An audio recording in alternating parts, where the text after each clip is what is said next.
Cumprimentamos a todos com a paz de nosso Senhor e Salvador Jesus Cristo. Estamos iniciando mais um programa EBD na TV. Estamos aí na última lição do segundo trimestre de 2010.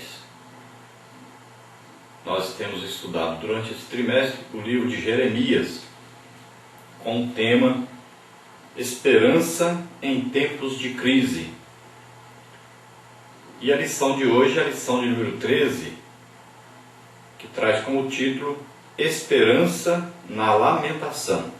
O nosso texto áureo diz o seguinte: as misericórdias do Senhor são a causa de não sermos consumidos, porque as suas misericórdias não têm fim. Lamentações, capítulo 3, versículo 22. A nossa verdade prática diz o seguinte: por serem trabalhosos esses últimos dias, a presente hora é de contrição e súplicas diante do Senhor. Que Ele nos ouça o clamor e avive-nos espiritualmente, enquanto ainda há esperança. A nossa leitura bíblica em classe está no livro de Lamentações, capítulo 1, do versículo 1 ao versículo 5 e no versículo 12. Vamos ler então. Como se acha solitária aquela cidade dantes tão populosa? Tornou-se como viúva a que foi grande entre as nações, e princesa entre as províncias tornou-se tributária. Como se acha solitária aquela cidade dantes tão populosa? Tornou-se como viúva a que foi grande entre as nações, e princesa entre as províncias tornou-se tributária. Continuamente chora de noite, e as suas lágrimas correm pelas suas faces. Não tem quem a console entre todos os seus amadores. Todos os seus amigos se houveram aleivosamente com ela, tornaram-se seus inimigos. Judá passou ao cativeiro por causa da aflição, por causa da grandeza da sua servidão. Habita entre as nações, não acha descanso. Todos os seus perseguidores a surpreenderam nas suas angústias. Os caminhos de Sião pranteiam, porque não há quem venha à reunião solene. Todas as suas portas estão desoladas, os seus sacerdotes suspiram, as suas virgens estão tristes, e ela mesma tem amargura. Os seus adversários a dominaram, os seus inimigos prosperam, porque o Senhor a entristeceu, por causa da multidão das suas prevaricações. Os seus filhinhos vão em cativeiro na frente do adversário. Não vos comove isso a todos vós que passais pelo caminho? Atendei e vede se há dor como a minha dor, que veio sobre mim, com que me entristeceu o Senhor no dia do furor da sua ira. Nessa lição, então, estaremos vendo aí que após a destruição de Jerusalém, cerca aí de um ano depois, Jeremias, então, junto com seu fiel companheiro Baruque, estão então a escrever lamentações. Jeremias ditando, Baruque escrevendo. Eles estavam aí, pelo que nós podemos ver nas escrituras, eles estavam na cidade de Mispá, ou Mispa, pertinho ali de Jerusalém, ou poderiam estar até em Jerusalém, ali no meio das ruínas de Jerusalém, né? Estavam debaixo do governo de Gedalias. Pode ser que, como era perto, Jeremias ia e voltava. Mas, pelo que nós vemos, ele poderia estar ali mesmo dentro da cidade de Jerusalém, escrevendo, andando pelas ruínas da cidade, tudo queimado, destruído, e ele ia então ditando e Baruque escrevendo.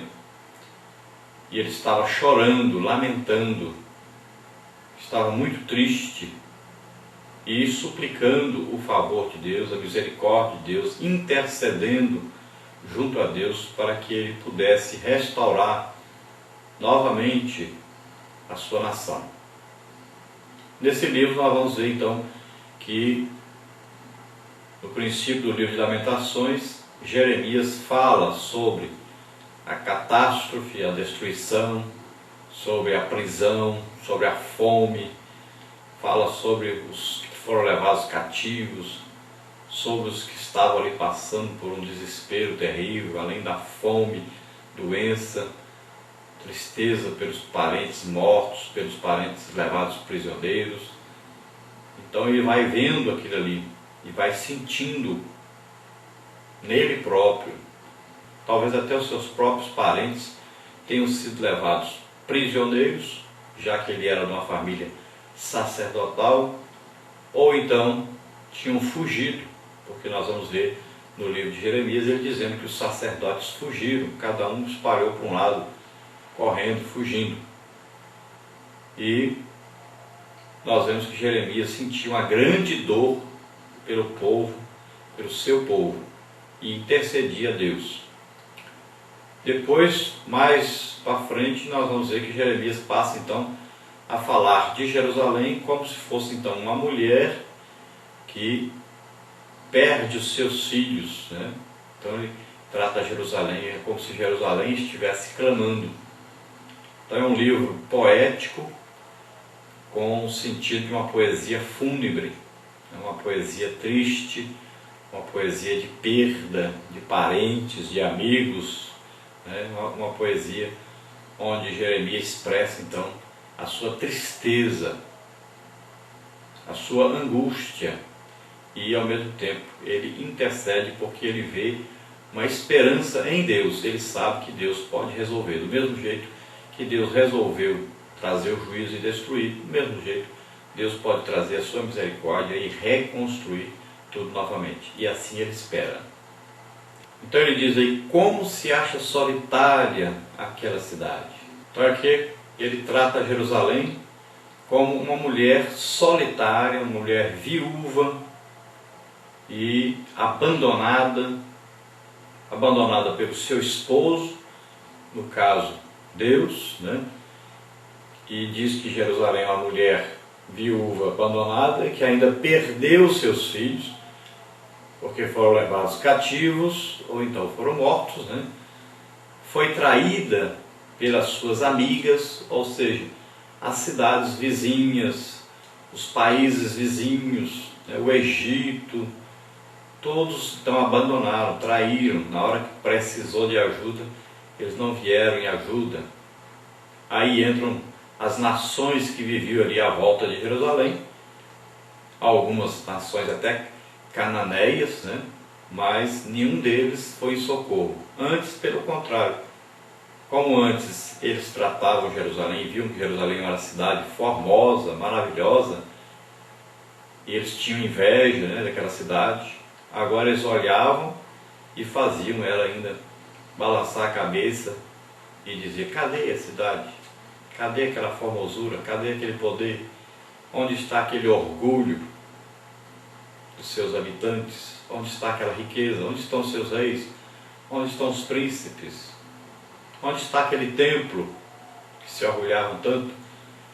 Então eles faziam isso. E ele apresenta então o motivo. Por que ela está triste? Por que ela está desconsolada? O que aconteceu? Então ele diz que Jerusalém é como uma mulher então que se entristeceu por causa das suas prevaricações, por causa das coisas erradas que ela fez. Então tudo o que aconteceu ele atribui então ao pecado do povo que vivia em Jerusalém. Então, como está registrado em Romanos capítulo 6, versículo 23, o salário do pecado é a morte. Então eles plantaram e colheram aquilo que plantaram. Plantaram a idolatria, confiaram mais no Egito do que em Deus, e agora estavam então pagando, acabavam de ver o castigo de Deus sobre o pecado, a ira de Deus derramada sobre o pecado. Nós estamos vivendo em dias que as pessoas se esqueceram que Deus odeia o pecado, que Deus traz juízo sobre o pecado. De vez em quando acontece aí uma catástrofe, de vez em quando acontecem coisas que as pessoas ficam admiradas. Como diz a Bíblia, as pessoas até assoviam, né, vendo o que aconteceu, se admiram do que aconteceu. Mas Deus é um Deus de juízo sobre o pecado. Então nós devemos temer a Deus no seu juízo, na sua ira. E devemos evitar essa ira sobre nós. Tem muita gente pagando e pagando caríssimo pelo pecado que anda cometendo.